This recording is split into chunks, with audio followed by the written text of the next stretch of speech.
Hello chess friends and welcome to Jozarov chess channel and welcome to another beautiful game from the SuperUnited Rapid Blitz chess tournament in 2025 that we have followed in Zagreb in Croatia. Let's repeat again, Magnus was the winner of this amazing chess tournament. This in the Blitz section, Magnus Carlsen was really incredible.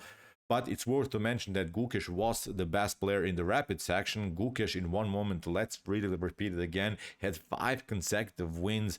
Among these wins, he beat also Magnus Carlsen. So great result for Gukesh. But unfortunately for him, it didn't work out somehow in the Blitz section. Magnus was simply better, and I think Magnus was the deserved winner of this amazing chess event. And I've sorted out now an amazing gameplay by Gukesh from the rapid section against his landsman Praggnanandhaa, in which a crazy Keres variation of the King's Indian attack was played.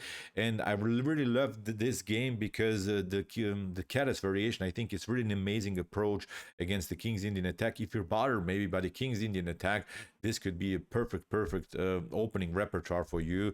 This could be really your home preparation. Put your seatbelts on and enjoy again and a great game played by these two top grandmasters from India. So with white here, Praggnanandhaa opened with the move knight to f3. Gukesh's response was d5, and now after move g3, Prag is hoping to get into the King's Indian attack or maybe switch to the Katan opening if, for instance, a potential c4 is possible. So here Gukesh continues with bishop to g4, which becomes now the so-called Keres variation. And the Keres variation has, I think, similar ideas like in the common London system. If you may be familiar with the London system, when you play the move bishop to f4 and then you lock the center with the move e3, c3, and d4, you keep a nice grip on dark squares, but your bishop is outside of the pawn chain and you have a good control of the center of the board. It's similar now. Black is doing a similar stuff, hopes to get now a solid center with the move c6 and e6 and simply proceed with this very active bishop on g4. Bishop to g2, now comes this idea, c6, we have now h3, and here simply Gukesh retreats. Prag continues now with d4, we have e6, and now kingside castling. Knight to f6, we have now the move c4, finally breaking here in the center of the board, and now knight to bishop to e7, pardon me, now knight to c3. And here, what you could do from white's perspective maybe is to go with queen to b3 to attack the weakness on b7 because the bishop is out. But queen to b6 solves every positional, I would say, in tactical problem. Now maybe a c5 could happen. Now we take knight from b to d7, a6, and similar stuff, and you're perfectly fine here. So this nothing spectacular. This move, like queen to b3. Here after knight to c3, Gukesh simply castled. We have now knight to e5 and now knight to d7 by Gukesh, competing against this powerful knight on e5. We have now the move g4, bishop to g6, and now knight takes g6, h takes g6. And okay, let's stop and evaluate the position a little bit. Here after h takes g6, white continues with the bishop pair, but black has now still, I would say, a great grip on light squares, although the light square bishop is down. And what the cool part is that you actually have here great opportunities with bishop to d6 and queen to c7 to occupy this long diagonal and maybe do some damage against white's king. Because the issue for white is here that you cannot compete against this potential bishop to d6 move. You would love to play maybe bishop to f4 to compete for the e5 square and to compete on this diagonal, but it's not working. That's the beauty about this opening by black. Here you will simply take d takes c4, and if, for instance, queen to a4 happens, there is this resource, knight to d5, a great attack against this bishop. So that's why bishop to f4 would not be such a good move. And if you step back, then we can cement the center with the move b5, and I'm not sure if white is going to somehow get the pawn back on c4. So black is continuing the game with an extra pawn, will eventually get this bishop here, maybe even knight to b6, a5, a4. So unpleasant game. The engine already loves black's position much more. The engine evaluates this position as 1.5 in black's favor. So as I said, this is not a good continuation for white. So that's why bishop to f4 not possible. Here Prag plays queen to d3, connects now the queen to the pawn. Here bishop to d6. Actually, it's a novelty here even by Gukesh in chess history. Let me see, d takes c4 has been played, queen to c7, knight to e8, and queen to a5. Bishop to d6 makes really sense, because now we occupy this diagonal, and one moment we're trying maybe bishop to b8, queen to c7, or immediately queen to c7, occupying this very unpleasant diagonal for white. Rook to d1 by Pragg, rook to e8 here by Gukesh, and the issue is now, even if you try e4, seems tempting, but actually it doesn't bring you so much. After a couple of trades of pieces around the square e4, here, look at this. White is again having a tough time to defend. Is this a whole dark square problem is something that bothers now white in the continuation of the game. So even keeping the structure mobile in the center of the board is not such a good continuation, I would say, here for white. So the position is equal, nothing lost here for white, but you see again the dark square problems are already causing some damage in white's position. So here, after rook to e8, Pragg tried bishop to g5. Here, Gukesh occupies now this long diagonal, and now bishop to d2. I wasn't really sure why Pragg played now with the same piece twice, without any clear idea, I would say. I think it's an unnecessary move. It's not a mistake, inaccuracy, or blunder or something, but playing with the same piece without any causing damage, I'm not sure about this move order. Instead of this move bishop to d2, you can maybe play, I don't know, d takes again e4, or maybe you can try to expand with a3 b4, doing something. The bishop is already very active. Okay, Pragg retreated. Now Gukesh says, thank you, I'm just regrouping. I'm now bringing all of my pieces into the attack. Now look at this. So slowly but surely, Black builds an amazing attacking formation. Now comes, I would say, the first really critical moment in the game. Here Pragg makes a mistake with the move c5, and this move is of course attacking. It's creating extra time for white. Your opponent has to react, but actually what this move is doing, it is creating a static position. And you see, when you play with the bishop pair on the board, you want to keep the position dynamic. You want the pawns to be rolling. You want to have really maybe even an open center, but locking the center when the center is fixed is actually good for the knights. The knights love this kind of a static position where you will eventually find your way into the game. Maybe a better choice was even to play here move g5, attacking the knight, or maybe e4. Finally, this move e4, as we mentioned, is not bringing so much to the position, but at least you're keeping a dynamic position, or maybe g5. But c5 allows here Gukesh to go aggressively with the move bishop to h7. First of all, beautiful counterattack. After king to h1, now comes the beautiful continuation e5. The issue is now you cannot pick up here the bishop on h2, because then e takes d4 would happen. With the check, you have to now step back, and now we pick up this one. Notice that the pawn on e2 is also hanging, so you cannot even take this pawn. Pardon me. You cannot take this pawn with the bishop. You're staying maybe connected with your queen to this pawn, but now this pawn is hanging. So that was the huge mistake, I would say, here by Pragg, to push the pawn on c5, which gives now here much better position for Gukesh. After move e5 that Gukesh pulled off, we have e3.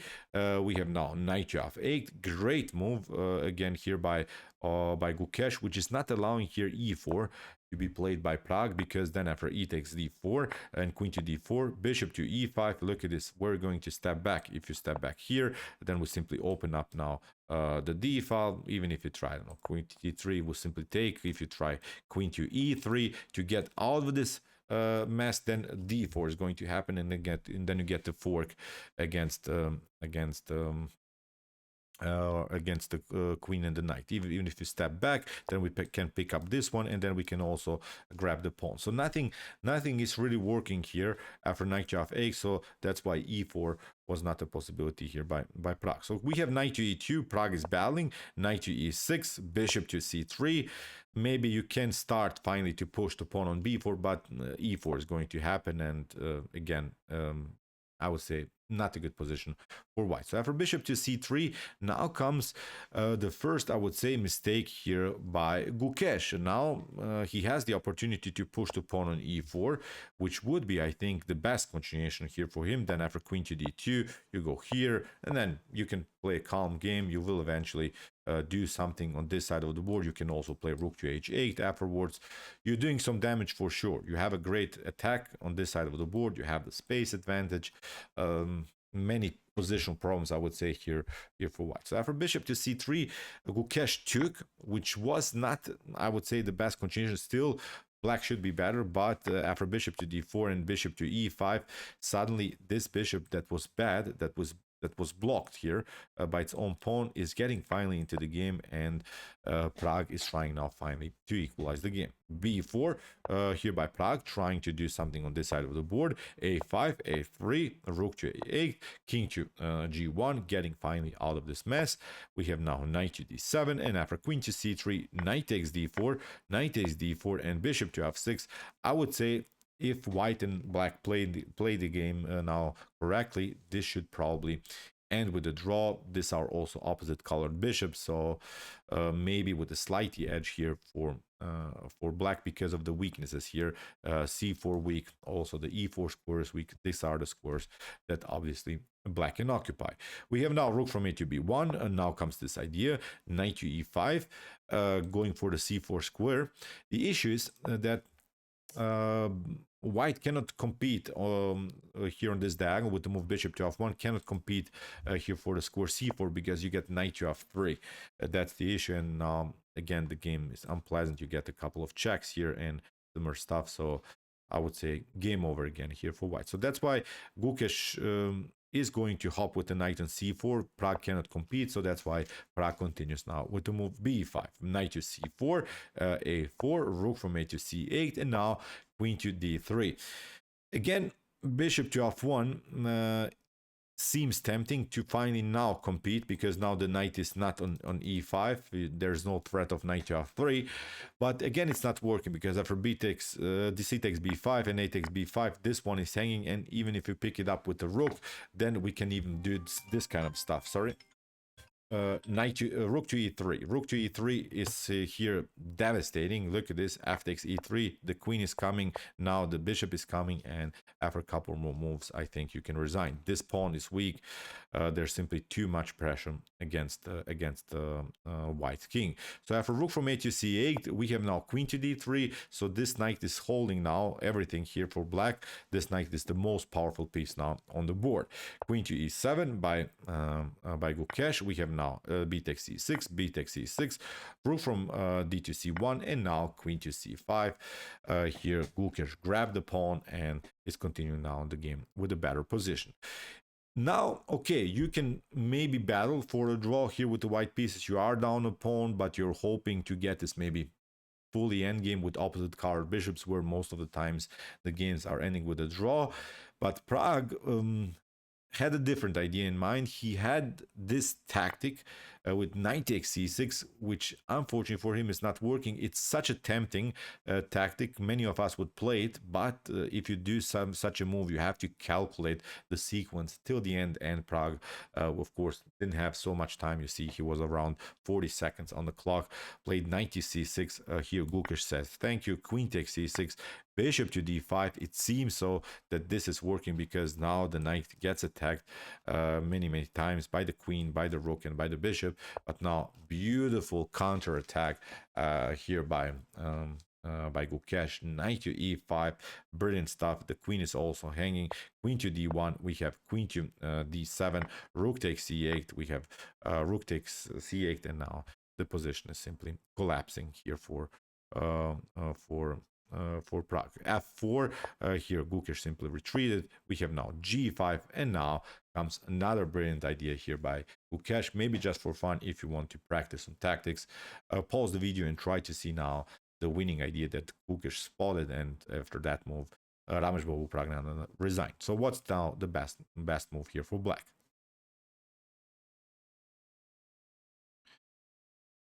Okay, the winning idea here is the stunning bishop to d4. So we have here a disconnected queen to the bishop. Even if you try here, bishop takes c6, then bishop takes e3, comes with a check, and now finally you grab the piece. Even if you try some tactics like bishop to f7, then queen to f7, and e takes d4, leads now into this line where the pawn structure is messed up here.